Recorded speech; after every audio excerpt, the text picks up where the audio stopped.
What's up, guys? How's it going? Love ya. And I thought about talking about this because it's my favorite thing to hear on a certain podcast called You Made It Weird with Pete Holmes. He's a comedian. And it's an interesting podcast. I don't agree with him on a lot of things, but there's been some other big insights on the podcast that I've heard. There's this lady on who's an actress, and she said there was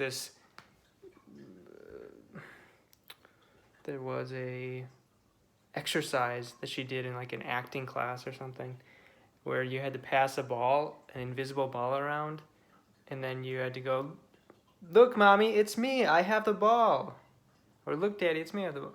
I think it's mommy. But anyway, you had to like be enthusiastic about it. You couldn't be like, "Hey, look, it's me." You had to like genuinely act like you're, a little kid and you're happy to show your mom something. And I don't know why at the time, I think I was like really kind of guarded and I didn't want to be made fun of at all. So that was like kind of a big thing to me, just to hear something like that. I don't know if it would, how many other people would be like changing, but it must have affected her also. Otherwise, I don't think she would have brought it up. So, trying to improve the lighting. That's better. The other part of the podcast, so he talks about philosophical stuff and religious, which is kind of funny because you can kind of hear him. He thinks he's got like life figured out at one point, and then like I listened again years later after stopping, and he's like, "Oh, now I think this."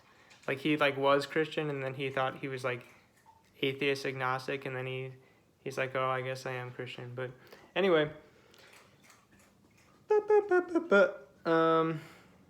he still has like he does like drugs and stuff, and I don't know if he still does, but he did a lot. And he talks about whatever. Anyway, there's a part where he talks about, he asks people questions at the end, and the one I'm talking about here is when he asks what is the time that you laughed the hardest in your life. And it's just really great because there's super funny stories, as you can imagine. And what I found interesting was a good chunk, I don't know how much a good chunk is, maybe 10-20% of the people had very similar experience to me. At least a few times I heard it would be in some sort of very pious setting. I think more than that, honestly, maybe 30% of the time.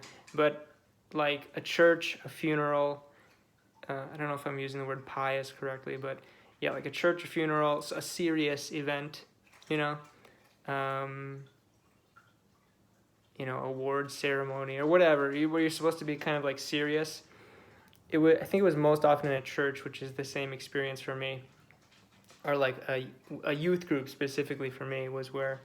But anyway, I'll just say like, for Zach Galifianakis, I think he was in a Catholic church, and then they were like lighting candles, and then his dad accidentally got like some lit on him. I might be mixing up stories, but he just like couldn't stop laughing. He was trying really hard to not laugh, or like someone farted or something like that in the church, and I think they had to leave the church service because they were laughing so much.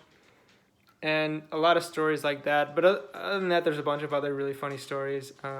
Nick Swardson talks about that when he first saw Team America World Police, and one of the characters starts throwing up, and it's just like way too much throw up, like an absorbent amount? Am I thinking of the right word? Anyway, I gotta make sure I know definitions and how to pronounce more words. But anyway, for me, getting to the point, me specifically, twice. So I've been to a number of Christian church youth groups, and they're usually not very well run. A lot of awkward people there.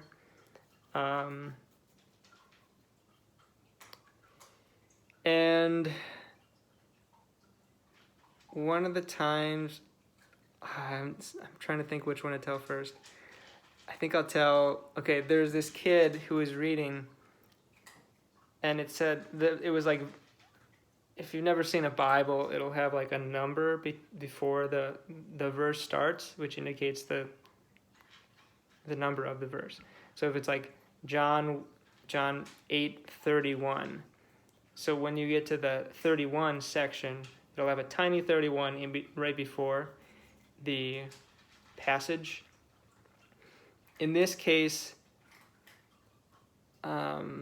the number was bigger than it usually would be. So it sort of looked like an I, the 1. And so this kid kept reading, it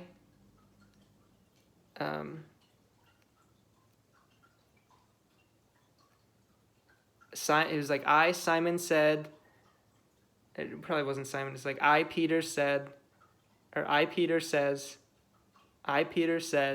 he like kept reading it over and over when it was like clearly not grammatically correct, and that couldn't be like what it was, but he didn't just stop and like recognize that the number wasn't part of the phrase. And this sounds like the most stupid like little detail, but he kept reading it. It sounded, from my memory, it was like 4 or 5 times. And that little thing, because of where I was, everybody was like so serious, and I don't know, it felt like it just felt unnatural and bizarre. So I was laughing so hard that I had to go in a bathroom, and the bathroom was on the same floor, and then eventually someone else had to use the bathroom, so I left and went upstairs. And I was there, this sounds like an exaggeration, but I think it was an hour and a half. Maybe it was like 40 minutes. It was so long, it was like basically the entirety of the group. Now, they didn't just have a talk and read the Bible for like 2 hours, but it was, they would do that at first, and then they would like just hang out and talk and eat snacks and stuff like that. But it was basically, from then on until the end of the group, I couldn't stop laughing. And it was the craziest thing that I've ever, definitely the longest I've ever laughed was that. Now, I was really trying to not disturb the group, and I did not mean to be rude, and I did not intentionally laugh or anything like that. It was just one of those things that was like an explosion that sets off a bunch of other explosions like dominoes, just going forever. It's such a great memory, though. I definitely would not want to lose that memory. Because laughing makes you feel so good. And I guess I was depressed at the time, so that added fuel to the fire. Whenever I'm feeling down, if something's funny, it's like way funnier. Not 100% of the time, but generally. And yeah, the leader of the group, he kind of acted like he wasn't upset, but then later on at some point, I don't know when it was, a few weeks later or some other thing, he was like a little bit upset with me, and then he brought that up, and I was like, oh, I thought you said it was fine. So clearly he held on to that. Another time was very similar. I was at a church, Christian church youth group thing, and oh man, this kid brought up like, it wasn't too serious of a talk, but then this kid started talking about like, he just like randomly brought up something really serious, like I think it was pedophilia.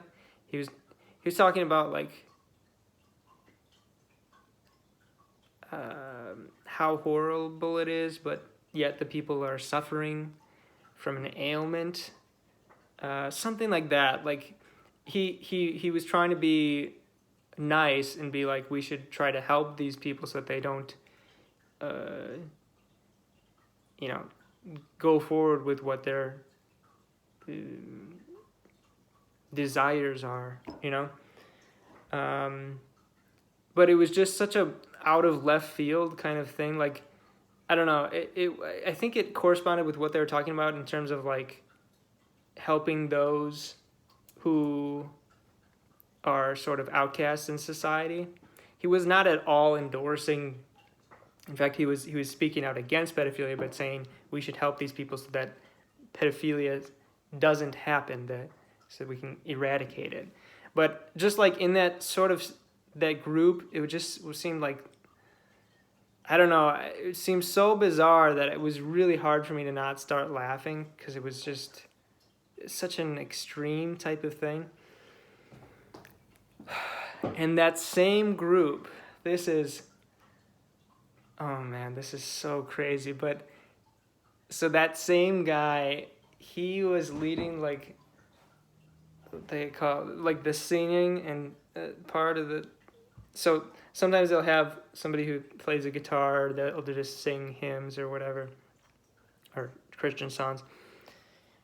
And so he's like playing, and the song's like da da da da da da da da, or whatever. It's like finishing. It's like one of those looping songs. So like if you know the song Hallelujah, it's like I heard there was a secret chord, and then the next verse da da da da da da da, the next verse da da da.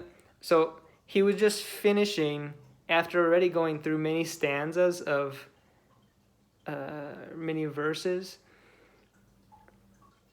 of the song, and he's like lets it read out, and then like when you think like, okay, that's definitely over because he's like letting it play out, he goes back into it, and my friend was like this.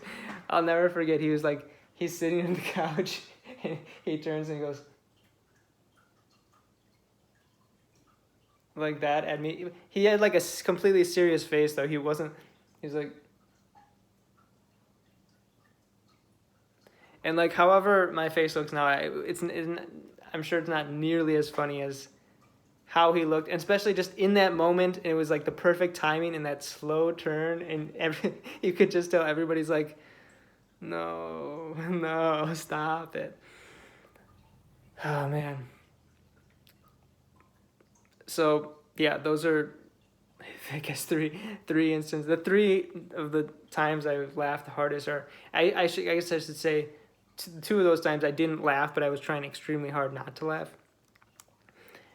The hardest I laughed 2 times other than those was one, there's this comedian named Paul F. Tompkins, and he's a really funny guy, but he's mostly funny like in certain instances, like on a podcast, when he's a podcast guest, especially on the Todd Glass podcast. But anyway, he's not like my favorite comedian or whatever, but he does this bit about canned peanut brittle, and about how like it's this old sort of trick joke thing. Like you hand somebody a can and they open it up, and then springs fly out with like that look like snakes. And I won't ruin it for any of you, but if you look up Paul F. Tompkins canned peanut brittle, I mean, I've laughed so hard at that. Many times after I've even heard it before, I've repeatedly laughed because it's just a perfectly done bit. It's probably, in my opinion, the best bit I've ever heard. Highly recommend. And the next being Jim Gaffigan. A lot of Jim Gaffigan stuff, but the one where he has, I think it's so his special where he talks about Hot Pockets, I think it's Beyond the Pale, and he talks about like holidays and I don't know, a bunch of other stuff. It's really, really funny on that record. The record before that is called Economics 2, is super funny, and the record after that, I think is King Baby, is also extremely funny. Talks about camping and stuff. And the last thing, I don't know if it's the hardest I've ever laughed, but Between Two Ferns, especially the one with Conan O'Brien, is just amazing. And yeah, I think I'll end it there. I mean, a bunch of Between Two Ferns is super funny. But yeah, so I would love to hear other people's stories about the funniest times they've ever laughed. And if you would, comment and like and subscribe, that'd be cool. But if not, it's fine. Take care. Love ya. See ya.